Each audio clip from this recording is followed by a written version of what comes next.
kerajaan pusat tak sama, boleh bersuara lah. Adakah pusat nak terima sebab agensi itu dan agensi yang lain kan. Tapi kalau sama, dia bawa satu gabungan kan contohnya kan. Okey.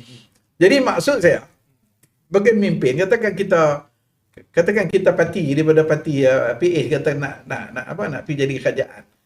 Barangkali mesti ada satu mula tu populis kat apa dia kita reform nak buat pada petani kita ni. Bila jadi kerajaan kita nak laksana kan.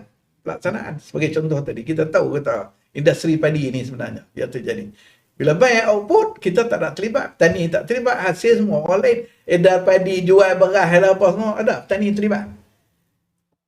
Walaupun petani ni ada satu persatuan peladang yang terbesar, tak terlibat apa pun, orang lain yang terlibat kan sebagai contoh. Okey. Jadi sekarang bila kata tadi prestasi, maknanya kalau dia gagal melaksanakan prestasi ini, dia perform, maknanya dia naklah berjaya melaksanakan prestasi, keupayaan melaksanakan tu sampai ujung, maka barulah marinya prestasi di situ. Apa yang dia kata tu. Tetapi kalau dia gagal, populariti tu yang dia menang mula tu, dia akan merosot. Dia tak boleh nak mempertahankan.